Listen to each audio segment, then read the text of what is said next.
Gomes. E agora passamos ao grande expediente, e o primeiro orador inscrito é o deputado Aliel Machado, da Rede, que é deputado eleito pelo Paraná. Vossa Excelência disporá de até 25 minutos. Senhor presidente, senhores e senhoras deputadas, galeria, todos que nos acompanham ao vivo pela TV Câmara, é uma grande responsabilidade. Eu quero aproveitar esse tempo para fazer uma explanação sobre a situação extremamente grave que vive o nosso país. Ela necessita de uma grande reflexão e de uma responsabilidade dos homens públicos, pois é um momento de tomada de decisões difíceis.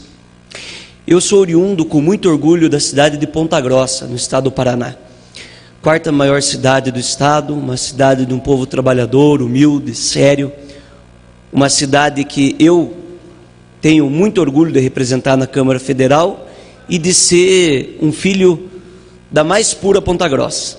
Eu nasci num bairro muito carente, onde eu moro até hoje, conheço os problemas da população mais carente do nosso país e sei do tamanho da responsabilidade que foi me concedida nas últimas eleições, tendo sido eleito com mais de 82 mil votos pelo estado do Paraná, e de estar hoje aqui, num momento tão difícil do nosso país, onde o nosso país está sangrando, para fazer uma análise, uma discussão sobre esse momento extremamente grave. Eu gostaria, senhor presidente, de começar lembrando um discurso que eu fiz pela primeira vez na tribuna dessa casa em fevereiro do ano de 2015. Eu denunciava que o sistema político brasileiro estava falido, que havia necessidade de ter uma união nacional, independente de partidos, independente de cores partidárias, em prol do nosso país, que havia uma necessidade tremenda de uma reforma política verdadeira, uma reforma política que não atendesse o anseio dos deputados e senadores aqui, mas que atendesse o anseio da população. Ela não foi feita.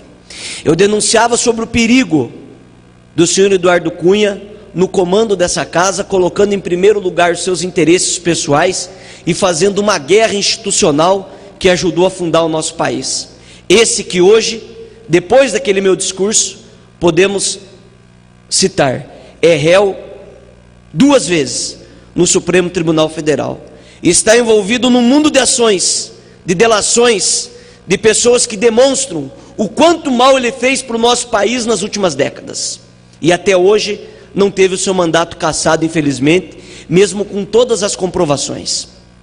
Eu gostaria de fazer uma reflexão com todas as pessoas que nos acompanham, porque nós vivemos num país democrático, num regime presidencialista. E quando um dos poderes não funciona, o único caminho é a tragédia de afundar o nosso país. E eu ouço dizer que um dos poderes mais corruptos e ruins que existe no nosso país é o poder legislativo. Temos problemas graves no poder judiciário, temos problemas graves no poder executivo, mas é nessa casa de leis que saem as regras. É nessa casa de leis que nós definimos o futuro do nosso país, e isso me preocupa bastante, porque existe uma guerra de bastidores entre partidos políticos, entre ideologias, deixando de lado muitas vezes o principal, que não está alinhado num estatuto partidário, mas está alinhado na essência do ser humano, que deveria de ser respeitado em primeiro lugar, que é a dignidade, o respeito ao próximo, a ética e a cidadania. Eu gostaria de dizer às pessoas que nos acompanham que eu fico muito feliz quando as pessoas tomam as ruas do nosso país para exigir melhorias, quando as pessoas tomam as ruas do nosso país para exigir o combate à corrupção. Mas confesso que eu fico também extremamente triste quando eu vejo que as pessoas tomam um lado ou outro e ajudam a destruir as coisas boas que existem no nosso país, ou quando não tem uma pauta específica que exija desse Congresso Nacional as mudanças estruturais importantes que fariam com que as coisas melhorassem. Não adianta nós ficarmos trocando apenas os jogadores, é preciso trocar a regra do jogo. Enquanto não houver punição exemplar, sem seletividade, que tenha punição para todos que cometam equívocos, do mais rico ao mais pobre, do menos poderoso ao mais influente, das pessoas que querem dignidade, e nós entramos num percalço de fazer uma guerra política que continua afundando o nosso país. Nós temos uma crise financeira muito grave no nosso país. Nós temos uma crise ética e moral muito grave no nosso país. Mas essas crises só vão se resolver quando nós resolvermos o problema da crise política. Um país democrático que tem eleições diretas precisa ter estabilidade política. Ter estabilidade política é entregar ao povo o direito de fazer as suas escolhas. Não é fazer acordos políticos nos corredores dessa casa, nos corredores dos palácios aqui em Brasília, fazendo acordo de cargos, fazendo acordo com previsões eleitorais dos próximos anos. Eu te apoio se você me garantir isso, eu te apoio se você me conceder isso, eu garanto você aqui dentro se você me der isso em troca. Deixando a população e fazendo discursos fáceis, discursos frágeis aqui nessa casa, tentando convencer o coitado do povo brasileiro, sofredor, trabalhador, que muitas das vezes já não está mais acreditando nesse regime e na política brasileira. Nós precisamos resgatar isso nas pessoas. Nós precisamos investir a médio e longo prazo na nossa educação, na nossa saúde, mas principalmente na cultura educacional do nosso povo, que precisa criar uma independência verdadeira, aonde as pessoas tenham acesso e parem de ser enganadas por esse sistema político atual. Nós temos um problema gravíssimo no nosso país que precisa ser dito e discutido com as pessoas. Eu vi agora o deputado fazendo uma análise sobre o projeto que foi mandado pela presidente Dilma, que não era o mesmo mandado pelo... Não importa se é a presidente Dilma, se é o presidente Temer. O que tem que ter aqui é um alinhamento com aquelas pessoas que mais precisam. Não adianta o país crescer se ele não desenvolver. O crescimento tem que estar alinhado com o desenvolvimento, para que ele chegue a todas as pessoas. E no momento de crise, no momento de gravidade política, que a gente consegue entender os extremos, quem está do lado de quem. É nesse momento que nós vemos que os corredores dessa casa ganham interesses de grandes empresários, ganham os interesses de pessoas que vêm aqui tentando implantar a força porque comandaram, porque bancaram campanhas eleitorais, para que se retire direito daqueles que mais precisam, dos trabalhadores. É preciso entregar à nação brasileira o direito dela fazer a sua escolha. É preciso entregar à nação brasileira o direito de decidir o futuro do nosso país. Por isso, muito antes desse processo desgastante, desse processo de acordos, de conchavos, que aconteceu em relação ao impeachment, eu e o meu partido já defendíamos com muita veemência uma nova eleição. Uma nova eleição com previsão constitucional. Uma nova eleição visando que tem denúncias graves no Superior Tribunal Eleitoral que refletem o que foi a campanha de 2014, que demonstram que na campanha de 2014 houve erros gravíssimos do ponto de vista jurídico que poderiam levar à cassação da chapa Dilma Temer, porque são faces da mesma moeda, apesar de terem projetos políticos diferentes, e um desses projetos é o projeto que foi retirado à força por negociação política de cargos que aconteceu nessa casa. O outro processo, no quesito corrupção, faces da mesma moeda, uma eleição suja, que agora as delações premiadas, que agora os acordos feitos na Justiça e Operação Lava Jato destrincham e rotam em cima da população, que fica ainda mais desacreditada por ver o quanto foi ruim e o quanto foi corrupto, o quanto está sendo corrupto desde a nossa redemocratização a política no nosso país. Entregar ao povo brasileiro o direito de fazer uma nova escolha é acreditar e é fortalecer a nossa democracia. Eu quero dar um exemplo para as pessoas entenderem o que está acontecendo no nosso país. O país está com um câncer muito grave, um câncer que é o câncer da corrupção, da falta de ética, dos interesses pessoais. E a partir do momento que você dá uma injeção para dor, conhecida como morfina, você está enganando a população de que você está resolvendo o problema, porque a dor passou. É preciso nesse momento ter um tratamento severo. É preciso nesse momento, mesmo que doa, você fazer as mudanças necessárias, você colocar as punições exemplares, para que as pessoas voltem a acreditar no nosso país, e para que as pessoas de bem, para que o desenvolvimento, para que o setor empresarial, para que o setor agrícola, para que os trabalhadores, para que os sindicatos, para que os estudantes voltem a acreditar no nosso país, e o nosso país volte a pulsionar com muita força. Essa é uma análise mais geral, é uma análise macro, é uma análise que me faz subi a essa tribuna ainda com a esperança, porque eu acredito no povo brasileiro, porque eu também não generalizo, porque nós estamos tendo nesse momento instituições que precisam ser defendidas nas ruas. A Operação Lava Jato não pode acabar, como disse o juiz Sérgio Moro, que amanhã estará aqui, eu estarei com ele na comissão. Deputado Léo, obviamente uma parte. Só um minutinho, eu já passo a parte a Vossa Excelência. Como o juiz Sérgio Moro, que estará amanhã aqui nessa Câmara dos Deputados, na comissão que tem as 10 medidas de combate à corrupção, eu vou pedir ao juiz Sérgio Moro, a qual eu louvo pela Operação Lava Jato, que não haja seletividade e que ela não pare, que ela chegue a todos os extremos e quem deva, seja de qual partido for, pague pelos seus erros. Agora, não usem o momento grave do nosso país para retirar direito das pessoas que mais precisam. Nós estamos na iminência agora. Está aqui uma referência no quesito de defesa dos idosos, dos aposentados, o deputado Arnaldo Faria de Sá. Já está pronto na forma lá no Palácio do Planalto, um projeto que vai degolar os trabalhadores brasileiros, um projeto que usa como desculpa a grave crise no país para retirar direitos daqueles que estão trabalhando há 20, 30, 40 anos. Trabalhadores que já têm mais de 30 anos de contribuição, com menos de 50 anos de idade, vão perder o seu direito da aposentadoria, vai ser postergado, porque querem cobrar a fatura da população brasileira. Nós não podemos deixar com que isso aconteça, precisamos abrir o olho da população. Não é questão de um partido ou de outro. Existem pessoas boas e ruins em todos os partidos.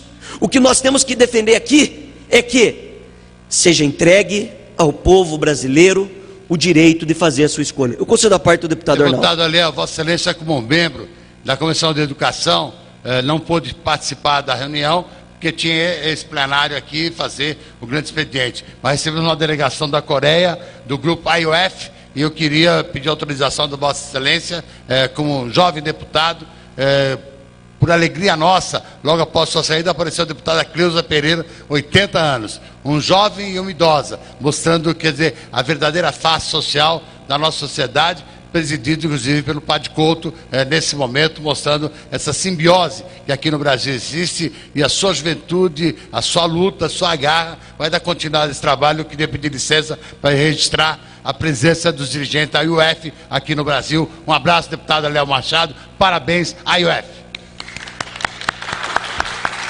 Sejam bem-vindos a esta casa.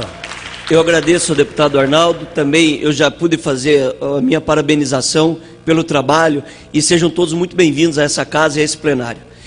Continuando essa minha análise sobre esse problema grave que nós estamos passando no nosso país, eu gostaria também de pedir uma reflexão a todas as pessoas que nos ouvem, porque nós precisamos começar a cuidar do nosso terreiro, do nosso terreno, da nossa casa.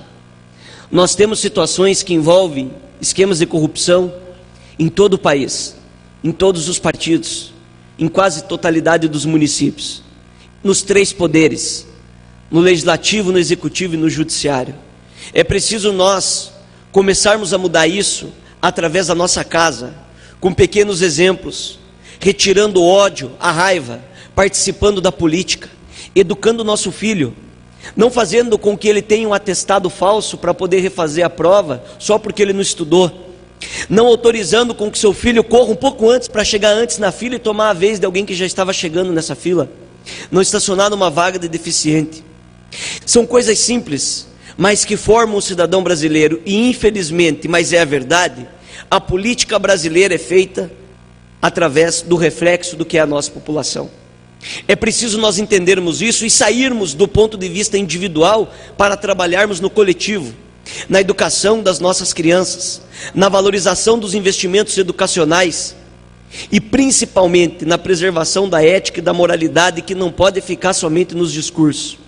Eu tenho muito orgulho de ter começado a trabalhar aos 8 anos de idade, de ter sido engraxate, e mesmo a minha mãe e o meu pai não tendo condições sequer de ter um ensino superior, eu fui educado com muita responsabilidade, eu e meus irmãos, as minhas irmãs, pelos meus pais, e hoje eu tenho a liberdade de ter sido o único deputado eleito da minha cidade que teve as contas aprovadas por unanimidade pela justiça sem ressalvas, de ser o deputado eleito que teve o menor gasto eleitoral de todos, de ser o deputado eleito que não aceitou R$1 de empresa privada nas doações de campanhas eleitorais, recebi apenas do meu antigo partido e de pessoas que acreditaram no nosso trabalho. Agora eu peço uma reflexão a todas as pessoas, porque nós estamos num momento de decisão no nosso país. Infelizmente nós temos grupos políticos que estão já se preparando nesse Congresso Nacional, aqui em Brasília, para retirar direito das pessoas que mais precisam. Nós temos dezenas e dezenas de projetos que só estão esperando acabar as eleições municipais por causa dos acordos políticos para cobrar a fatura do povo brasileiro sem legitimidade de um governo que não foi eleito. E eu não estou falando individualmente do presidente Michel Temer, eu estou falando de um projeto político que num país democrático precisa passar pelo crivo das urnas, precisa passar pelo crivo da aceitação popular. Vamos contar a verdade para as pessoas sem enganação.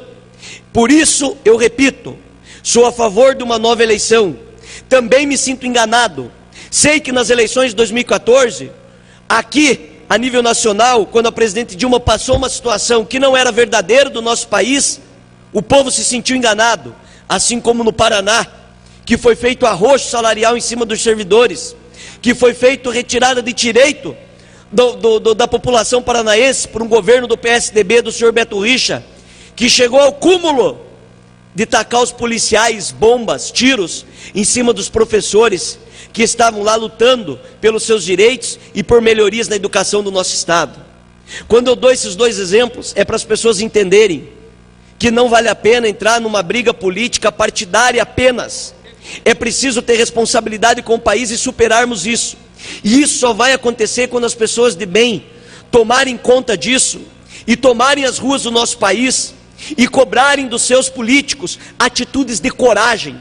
Muitas vezes, ou na grande maioria das vezes, os políticos, pensando no seu bem-estar social, pensando na próxima eleição, tomam atitudes inconsequentes, tomam atitudes, infelizmente, para agradar naquele momento.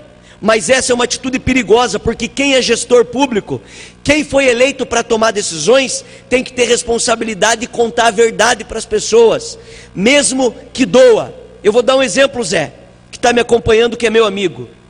Quantas e quantas vezes nós já não percebemos numa formatura, nós já percebemos num casamento, que o pai e a mãe são homenageados pelos seus filhos. Isso porque quando o filho tinha 14, 13 anos de idade, ele ia cometer um ato que naquele momento parecia bom e o pai e a mãe disse não, você não vai fazer isso porque é prejudicial a você. O filho naquele momento, ou a filha, se revolta com o pai, diz que o pai não o ama, diz que o pai não o protege, e o pai, mesmo com dor no coração, sabendo que é o correto, mantém aquele não firme, porque ele sabe o que pode acontecer ou o que virá para frente. Somente depois, anos depois, o filho ou aquela filha abraça o seu pai em lágrimas para agradecê-lo pelo não que ele disse, para agradecê-lo dele ter protegido. O que está acontecendo nesse momento agora aqui é exatamente isso. Nós temos que dizer alguns nãos para proteger a população brasileira que está à mercê de um grupo de bandidos. Esse Congresso Nacional tem mais de 60% dos senhores e senhoras deputados envolvidos e devendo na justiça. Nós temos delações que estão para sair agora, que vão denunciar dezenas de governadores, senadores, deputados e deputadas. É preciso dizer isso para a população e parar de jogar a responsabilidade no colo do outro. Isso não é um discurso fácil, não.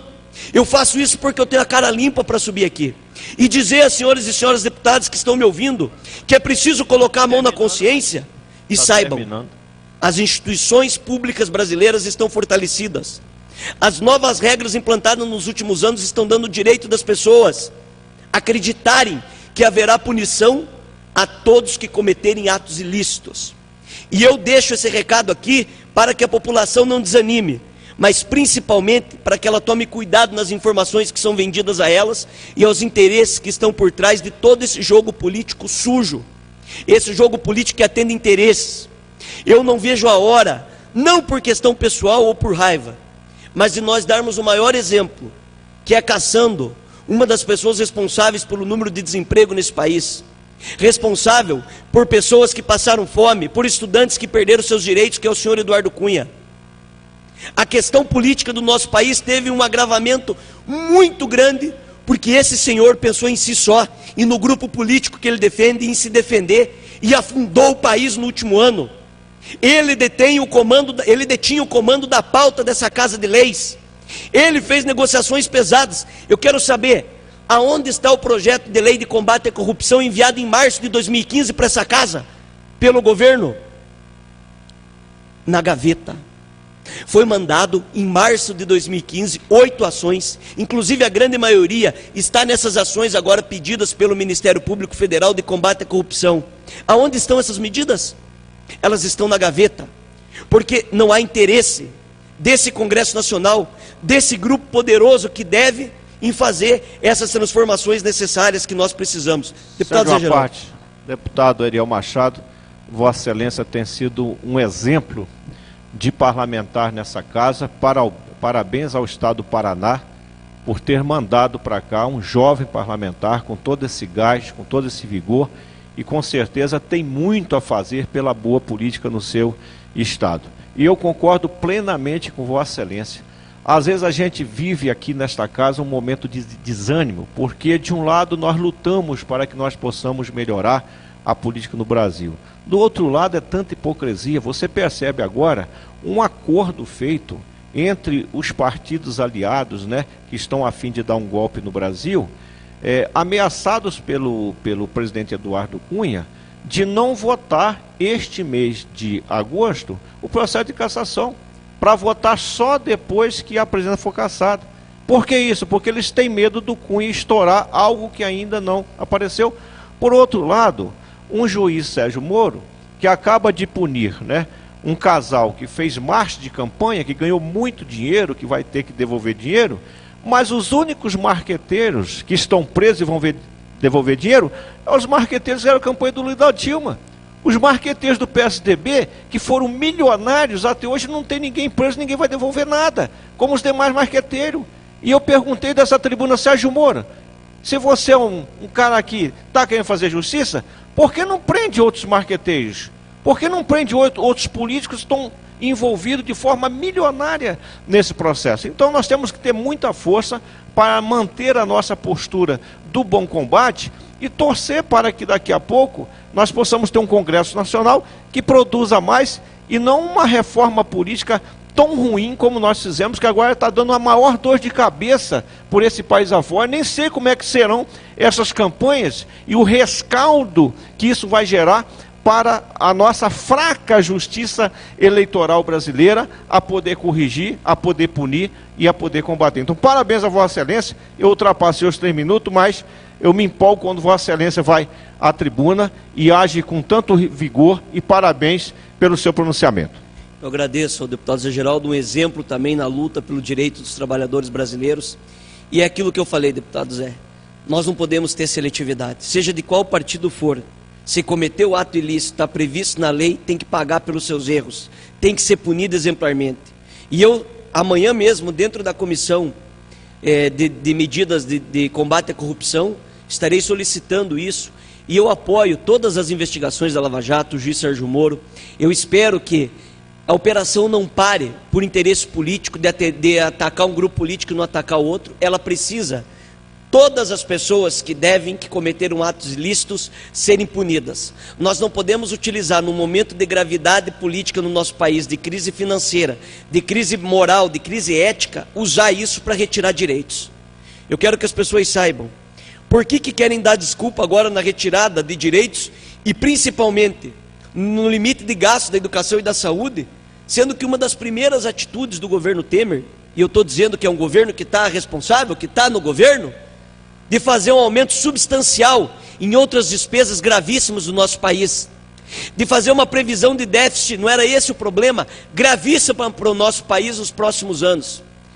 Aguardem, já estão falando no aumento de impostos, na retirada de mais direitos, já perdemos o Minha Casa Minha Vida faixa 1, já perdemos parte do FIES, já perdemos parte do Pronatec, já perdemos parte do Ciência Sem Fronteiras e muitos outros direitos que atendem aqueles que mais precisam. Estamos correndo risco com o nosso programa Mais Médico, já estão falando em retirar os médicos estrangeiros. Ponta Grossa recebeu mais de 60 médicos cubanos encaminhados pelo governo federal. Se hoje tem médico nos postos de saúde, é graças a esse programa que anteriormente foi extremamente combatido por essas pessoas, que hoje priorizam o lucro dos bancos, não querem fazer auditoria da dívida pública, não querem que aqui seja revisto essas leis que retiram o direito dos trabalhadores, pelo contrário. E se a presidente Dilma fez, e se o PT fez, se estava pressionado, que aprenda com isso, porque essas alianças para ganhar a eleição, essas alianças que vão acima dos interesses da população, é interesse pelo poder, não podem acontecer mais. Deu no que deu. Agora, o PMDB não venha fazer discurso aqui de que é o governo deles. No governo passado era o partido que mais detinha ministério na composição do governo, que tomava as atitudes juntos. Por isso eu repito, são faces da mesma moeda. Eu tive a satisfação de ter sido, para encerrar, senhor presidente, presidente da Câmara Municipal de Ponta Grossa, no estado do Paraná, o mais jovem da história da Câmara Municipal. E lá dentro, mesmo sendo oposição ao governo municipal, trabalhamos com muita responsabilidade, com seriedade, com respeito ao dinheiro público. E conseguimos implantar ações importantes, com redução de gastos, com a diminuição de cargos comissionados, com a implantação de rastreadores nos carros públicos, com a implantação do sistema de pregão para que houvessem as compras municipais, com a proibição da inclusão de projetos na ordem do dia sem antes eles serem divulgados à população pontagrossense, com o controle de gastos no uso de celulares, de veículos, de despesas da Câmara Municipal, com a proibição do aumento salarial dos vereadores, reposição inflacionária, no momento de crise financeira que o nosso município, é um município ainda pobre, passava. E todas essas ações são possíveis de serem feitas, não porque um é melhor do que o outro, é quando você não tem amarras políticas, é quando você tem condições de fazer essas transformações, porque tem coragem de tomar as atitudes e as medidas corretas. Por isso, independente se é o PSDB, se é o PT, se é o PMDB, nós temos que valorizar as pessoas corretas e sérias, e aquelas que têm que pagar pelos seus erros. Eu mando um grande abraço a toda a minha equipe, a minha família em Ponta Grossa. Agora é a hora de mandar um abraço para a família, não na hora que está decidindo o futuro do nosso país, porque aquilo também foi uma vergonha. Muito obrigado, senhor presidente, e a todos que nos acompanharam.